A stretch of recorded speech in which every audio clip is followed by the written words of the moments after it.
అందరి దృష్టి తమిళనాడులో కోయంబత్తూరు మీదే ఉంది. కారణం అందరికి తెలిసిందే. అన్నామలై పోటీ చేయడంతో బీజేపీ నాయకులు, అలానే అన్నామలై వ్యతిరేక కూటములు, అన్నా డిఎంకే నాయకులు కానీ, డిఎంకే నాయకులు కానీ, కాంగ్రెస్ నాయకులు కూడా బారులు తీరుతున్నారు కోయంబత్తూరుకి. నిన్ననే రాహుల్ గాంధీ, స్టాలిన్ వాళ్ళు కూడా అక్కడ సభ జరిపారు. చాలా ప్రతిష్టాత్మకంగా తీసుకొని సభ జరిపారు డిఎంకే అభ్యర్థి తరఫున.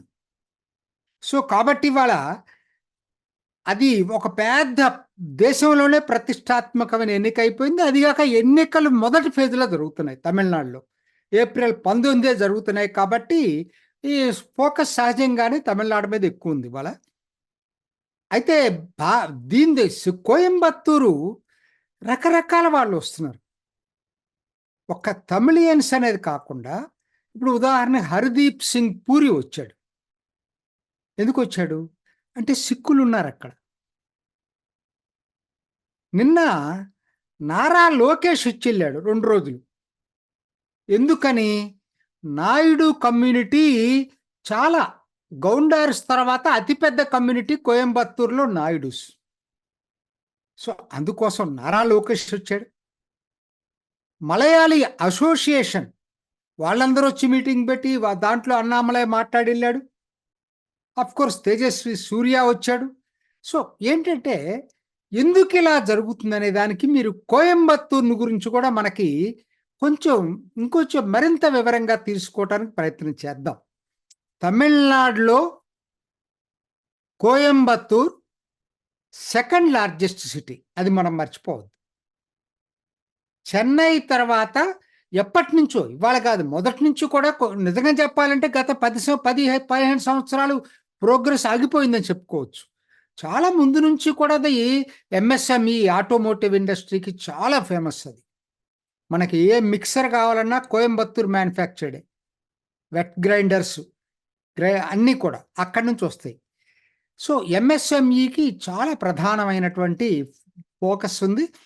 తర్వాత కోయంబత్తూర్ దాని చుట్టుపక్కలే మొత్తం ఈ యాన్ టెక్స్టైల్స్ దీనికి సంబంధించినవి అన్నీ తయారవుతూ ఉంటాయి అని మనకు తెలిసిందే. పార్లమెంట్ రీత్యా అది 3వ అతిపెద్ద నియోజకవర్గం దీంట్లో తమిళనాడులో. సో కాబట్టి అది కూడా ఒక ప్రాధాన్యత ఉంది. తర్వాత ఇవాళ ఎన్నిక ఎందుకింత అందరి దృష్టిలో పడిందంటే ఇది లీడర్ సెంట్రిక్ ఎన్నిక అయిపోయింది.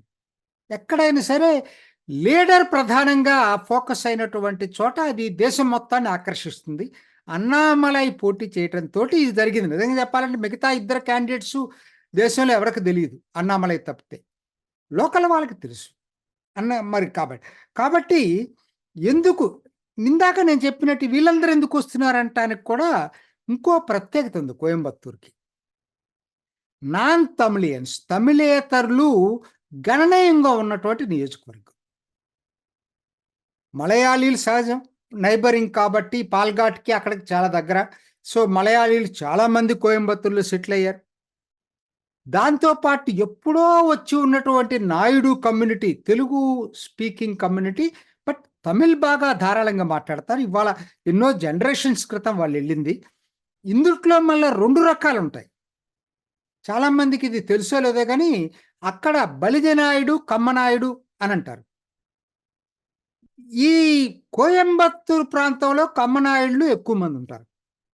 అదే మదురై దాని చుట్టుపక్కల ప్రాంతంలో బలిజనాయుళ్ళు ఎక్కువ ఉంటారు. ఉదాహరణకి రాధా శరత్ కుమార్ పోటీ చేస్తుంది కదా విరుద్ నగర్, అక్కడ వాళ్ళ సంఖ్య ఎక్కువ ఉంటుంది. సో కాబట్టి ఇద్దరిని నాయుడులే అంటారు. సో ఇక్కడ కోయంబత్తూరులో అది కూడా ఒక గణనీయమైనటువంటి పాత్ర. అది కూడా కాదు, గౌండార్స్ తర్వాత అతిపెద్ద కమ్యూనిటీ నాయుడుస్ కోయంబత్తూరులో. సో కాబట్టి అది చాలా ప్రముఖ పాత్ర వహిస్తుంది. దీంతో పాటు మీకు లేనిది ఎవరు అక్కడ? గుజరాతీసు, బెంగాలీసు, రాజస్థానీసు, సిక్కులు అందరూ కూడా చాలా గణనీయంగా ఉన్నటువంటి నియోజకవర్గం అది. నార్త్ ఇండియన్స్ కూడా పక్కన ఉన్నటువంటి తిరుప్పూర్ వరకు, పల్లడం అసెంబ్లీలో తిరుప్పూర్లో కొంత ఒక భాగం పల్లడం అసెంబ్లీలో ఉంటుంది, అది కోయంబత్తూరులో ఉంటుంది పల్లడం అసెంబ్లీ. సో కాబట్టి మీకు లేని వాళ్ళు లేరండి అక్కడ కోయంబత్తూరులో. సో కాబట్టి దానివల్ల ఇవాళ అది మల్టిపుల్ ఇది కాంటెస్ట్ ఎందుకు కింద మారిందంటే ఒక యూనిఫామ్గా ఉండదు అక్కడ. ఈవెన్ ముస్లిమ్స్ కూడా గణనీయంగా ఉన్నటువంటి నియోజకవర్గం కోయంబత్తూరు. అందుకని ఆ పేలుళ్ళలో జరగటానికి అక్కడ చాలా గణనీయంగా ఉన్నటువంటి నియోజకవర్గం. రాజకీయంగా చూసుకుంటే ఇది మొన్నటి దాకా అన్నా డిఎంకేకి చాలా బలమైనటువంటి పట్టున్నటువంటి ప్రాంతం. అసెంబ్లీ ఎమ్మెల్యేలు కూడా వాళ్ళే గెలిచారు ఎక్కువ మంది. ఎస్పి వేలుమణి అనే ఆయన కీలకమైన వ్యక్తి అన్నా డిఎంకే దీంట్లో. అందుకనే దాన్ని తట్టుకోలేకే ఈ సెంథిల్ బాలాజీ ఒకనాడు అన్నా డిఎంకే అతన్ని వీళ్ళు చేర్చుకొని పవర్లోకి వచ్చిన తర్వాత స్టాలిను అతని ఈ కొంగునాడు ఇన్ఛార్జిగా చేసుకొని అతని ద్వారా కొంగునాడులో వ్యాప్తి చెందాలని ప్రయత్నం చేశారు. ఉదాహరణకి 2022 Lok Sabha local elections, Coimbatore municipal corporation ఎలక్షన్స్లో సెంథిల్ బాలాజీ ఎంత ప్రభావం చూపించాయంటే మొత్తం ఎక్కువ భాగం కార్పొరేటర్స్ అన్ని వాళ్ళే గెలిచారు డిఎంకే. అది దాని యొక్క ఇది. సో కాబట్టి డిఎంకే తన పట్టు నిలుపుకోవాలనే ప్రయత్నం కూడా ఇవాళ జరుగుతూ ఉంది అక్కడ. అందుకోసమే సిపిఎం అదివరకు అది సిపిఎం సిట్టింగ్ స్థానం అయితే వాళ్ళని దిండిగలి పంపించేసి అక్కడ పోటీ చేస్తూ ఉన్నారు. సో అది దీని చరిత్ర. సరే, నారా లోకేష్ వెళ్ళటానికి కారణం ఏంటో కూడా నేను చెప్పాను ఇవాళ మీకు. ఎందుకంటే ఇక్కడ ఆంధ్రాలో ఇంత ఎన్నికలు జరుగుతున్నా కూడా అక్కడికి వెళ్ళాడు అంటే చాలా ఇంపార్టెంట్ సెగ్మెంట్ అక్కడ నాయుడు కమ్యూనిటీ. అందుకోసం నారా లోకేష్ అక్కడికి వెళ్ళటం జరిగింది. దానికన్నా ఇంకొక ఇంపార్టెంట్ పరిణామం ఏం జరిగిందంటే కోయంబత్తూర్ కమ్మవారు నాయుడు అసోసియేషన్, నాయుడులకు సంబంధించినటువంటి సంఘం ఇది, ఈ పవర్ఫుల్ సంఘం ఇది. వీళ్ళు నిన్న ఓపెన్గా అన్నామలైకి మద్దతిస్తూ ప్రకటనిచ్చారు. నా దృష్టిలో ఇది చాలా కీలక పరిణామం కోయంబత్తూరులో. ఇవాళ ఎన్నికలు దగ్గర పడే కొద్దీ రాజకీయ ముఖచిత్రం ఇంకా వేగంగా మారుతా ఉంది. ఎక్కువ భాగం అన్నామలై వైపు పోలరైజ్ అవుతున్నారు. అంటే యూత్ విపరీతంగా పోలరైజ్ అవుతున్నారు. రెండోది ఏంటంటే అంతకన్నా ముఖ్యమైన విషయం ఏంటంటే ఎక్కువ మంది ఏం ఫీల్ అవుతున్నారంటే ఇప్పుడు సిపిఎం పార్లమెంటు సభ్యుడున్నాడు. గత 5 సంవత్సరాల నుంచి చేసింది ఏం లేదు అక్కడ, అంతకుముందు కూడా జరిగింది ఏం లేదు. కనీసం మోడీకి డైరెక్ట్గా తెలిసినటువంటి, అమిత్ షాకి డైరెక్ట్గా తెలిసినటువంటి అన్నామలై ఎన్నికయ్యేటట్టయితే కోయంబత్తూరు పార్లమెంటుకి తిరిగి మహర్దశ వస్తుంది, అభివృద్ధి జరుగుతుంది, మా జీవితాలకు ఉపయోగపడుతుంది అనేటువంటి భావన మెల్లిమెల్లిగా జనంలో వస్తూ ఉంది. అందుకని ఏంటి, ఈసారికి అన్నామలైకి ఓటేద్దాం అనేటువంటి ప్రజల సంఖ్య, న్యూట్రల్స్ వీళ్ళందరూ, బీజేపీ వాళ్ళు కాదు, ఇటువంటి న్యూట్రల్స్ జనాభా చాలా మంది మెల్లిమెల్లిగా అన్నామలై వైపు పోలరైజ్ అవుతున్నారు. ఈసారి అన్నామలైకి ఓటేద్దాం అనేవాళ్ళు. సో అది వాళ్ళ పోలింగ్ దగ్గర పడే కొద్దీ కూడా పెరుగుతూ ఉంది. ఆశ్చర్యం లేదు, 50% దాకా అన్నామలైకి వెళ్ళినా కూడా ఆశ్చర్యపడాల్సినటువంటి అవసరం లేదు. చిన్న ఈ ఫ్లేరప్ అవుతూ ఉంటాయి. దయానిధి మారన్ మొన్న అన్నామలై ఎవరు, హూ ఈజ్ హీ, ఓ అతన జోకరా, ఇలా మాట్లాడాడు దయానిధి మారన్. చెన్నై సెంట్రల్లో పోటీ చేస్తున్న దయానిధి మారన్.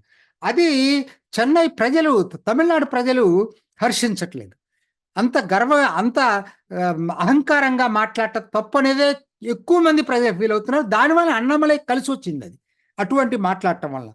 సరే, ఇవన్నీ చాలా జరుగుతూ ఉన్నాయి. ఇవాళ ఇంకొకటి ఏంటంటే నిన్న జరిగినటువంటి కీలక పరిణామంలో కోయంబత్తూరు పార్లమెంటుకు సంబంధించి అన్నామలై 100 ఎన్నికల వాగ్దానాలు 500 రోజుల్లో పూర్తి చేసేటట్టుగా ఒక పత్రాన్ని రిలీజ్ చేశాడు. దానికి టైం బౌండ్ కూడా పెట్టాడు. 500 డేస్, 500 డేస్లో 100 ప్రామిసెస్ చేశాడు. జనాలకి నిజంగా వినటానికి కూడా ఏంటి చేశాడు, ఫస్ట్ చెప్పింది ఏంటంటే ఇవన్నీ కాదండి, నేను చేసేది ఏంటంటే 6 అసెంబ్లీ నియోజకవర్గాలు, పార్లమెంట్లో ఉన్న 6 అసెంబ్లీ నియోజకవర్గాల్లో ప్రతి అసెంబ్లీ నియోజకవర్గాల్లో పబ్లిక్ రిడ్రెసల్ గ్రీవెన్స్ సెంటర్ పెడతాను. అంటే ప్రజలు ఎవరైనా సరే ఆ సెంటర్కి వెళ్ళి వాళ్ళ సమస్య అక్కడ చెప్పుకుంటే అక్కడ ఒక మిషనరీ ఏర్పాటు చేస్తాడు. వాళ్ళు వాళ్ళ పత్రాలు స్వీకరిస్తారు. దానికి సంబంధించిన అటెండ్ అవుతారు. సో కాబట్టి ఏంటి, ఒక పార్లమెంట్లో కోయంబత్తూరులోనే పెట్టకుండా 6 అసెంబ్లీల్లో కూడా గ్రీవెన్స్ సెంటర్స్ పెట్టబోతున్నాడు. ఫస్ట్ వాగ్దానం ఇది, అన్నిటికన్నా ముఖ్యమైనది. తర్వాత ఎయిర్పోర్ట్ చాలా అండి, ఇంత సెకండ్ సిటీ అయి కూడా ఇంతవరకు ఇప్పుడు మనకి ఆంధ్రాలోనే మరి చూడండి, వైజాగ్ ఇంటర్నేషనల్ ఎయిర్పోర్ట్ ఉంది, విజయవాడ ఇంటర్నేషనల్ ఎయిర్పోర్ట్ ఉంది, తిరుపతి ఉంది. కానీ అక్కడ చెన్నై తప్పితే ఇంకోట్లేదు. అంతగా డెవలప్ అయినటువంటి తమిళనాడులో. సో ఆయన చెప్పిన ప్రామిస్ ఏంటంటే, కోయంబత్తూర్ నేను అప్గ్రేడ్ చేపించి ఇంటర్నేషనల్ ఎయిర్పోర్ట్గా తయారు చేస్తానని చెప్పాడు. అటువంటి చాలా చెప్పాడు. ఐఐఎం, ఆయన చదువుకున్న ఐఐఎం యూనిట్ని ఐఐఎం తీసుకురావడానికి ప్రయత్నం చేస్తాను. దాని నేషనల్ నార్కోటిక్ కంట్రోల్ బోర్డు కూడా బ్రాంచ్ పెట్టిస్తాను అక్కడ. అలానే ఎన్ఐఏ, ఇక్కడ పేలుళ్ళు ఇటువంటివి జరుగుతున్నాయి కాబట్టి నేషనల్ ఇన్వెస్టిగేటివ్ ఏజెన్సీ, కేంద్ర దర్యాప్తు సంస్థ బ్రాంచ్ కూడా పెట్టడానికి ప్రయత్నం చేస్తాను. తర్వాత అన్నిటికన్నా ముఖ్యమైనది, 70 సంవత్సరాల నుంచి రైతులు కోరుకుంటున్నటువంటి ది అన్నై మలై నల్లార్ ప్రాజెక్ట్. ఇది అక్కడ ఉన్నటువంటి రైతాంగానికి కెనాల్ ద్వారా వచ్చేటువంటి వాటర్ సౌకర్యాన్ని గురించి 70 సంవత్సరాల నుంచి అడుగుతున్నారట. అప్పటి నుంచి ఎవడో దాన్ని పట్టించుకోలేదు. అన్నామలై నేను దాన్ని సాల్వ్ చేస్తానని చెప్పి వాగ్దానం చేశాడు. అట్లానే నోయల్ కౌశిక రివర్ ఇష్యూస్ గురించి కూడా. అట్లానే పవర్ లూమ్స్, ఇది ప్రధానమైనటువంటిది. కోయంబత్తూర్ ఆ చుట్టుపక్కల పవర్ టెక్ స్కీమ్ ఇంట్రడ్యూస్ చేస్తానని చెప్పాడు. ఆటోమేటివ్ కారిడార్ పెడతానని చెప్పారు. డిఫెన్స్ లాజిస్టిక్స్ కింద సెమీ కండక్టర్స్ మ్యానుఫ్యాక్చరింగ్ యూనిట్ తీసుకురావడానికి ప్రయత్నం చేస్తానన్నాడు. స్పోర్ట్స్ యువకుల కోసం national commission of sports training centre పాటియాలలో ఏదైతే ఉందో దాని బ్రాంచ్ కోయంబత్తూరులో పెట్టడానికి ప్రయత్నం చేస్తానన్నాడు. 4 నవోదయ స్కూళ్ళు పెడతానన్నాడు. క్యాన్సర్ ట్రీట్మెంట్ సెంటర్ తీసుకొస్తానన్నాడు. తర్వాత 250 పబ్లిక్ డిస్పెన్సరీస్ పెట్టిస్తానన్నాడు. ఇలా 100 ప్రామిసులు చేశాడు. చేయటమే కదా, టైం బౌండ్ పెట్టాడు. 500 రోజుల్లో అన్ని పూర్తి చేస్తానని చెప్పాడు. మరి ఖచ్చితంగా అన్నామలైకి ఉన్నటువంటి క్యారెక్టర్ని బట్టి అన్నామలై చెప్పింది చేస్తాడనే నమ్మకం అక్కడ ప్రజలకు ఉంది. మనకు మిగతా క్రిటిక్స్కి ఉందో లేదని అది చెప్పినా అక్కడ ప్రజలకైతే ఉంది. సో ఇది ఒకటి వినూత్న పరిణామం. వాళ్ళ కోయంబత్తూరు వరకు ఒక ప్రణాళికని వేసి నేను కోయంబత్తూరు అభివృద్ధికి ఏ విధంగా తోడ్పడతాడనేది కూడా ఆయన స్పష్టంగా ఒక ప్రణాళిక ప్రజల ముందు పెట్టాడు. ఇది కూడా ఆయనకి పోలరైజేషన్ ఆయన వైపు రావటానికి ఉపయోగపడేటువంటి అంశం. నేను ఇందాక చెప్పాను కదా, అన్నిటికన్నా ముఖ్యమైనది అందరి మనసుల్లో తొలుస్తుంది కోయంబత్తూరులో ఏంటంటే, గత 10-15 సంవత్సరాల నుంచి మనం వెనకబడిపోయాం, అభివృద్ధి కావలసిన పద్ధతిలో కావట్లేదనే భావన కోయంబత్తూరు ప్రజలకు బాగా ఉంది. సో కాబట్టి రోజు రోజుకి ఇటన్నీ చూసేటట్టయితే అన్నామలైకి ఆదరణ పెరుగుతూ ఉంది. అన్ని పరిణామాలు అన్నామలైకి అనుకూలంగానే ఉన్నాయి. చూసారు కదండి. మరి ఈ వీడియో కనుక మీకు నచ్చినట్లయితే ఒక లైక్ కొట్టేసి మీ అభిప్రాయాన్ని కూడా కామెంట్ బాక్స్లో తెలియజేస్తూ ఇలాంటి ఇంట్రెస్టింగ్ అప్డేట్స్ కోసం మా ఛానల్ని సబ్స్క్రైబ్ చేసుకోండి.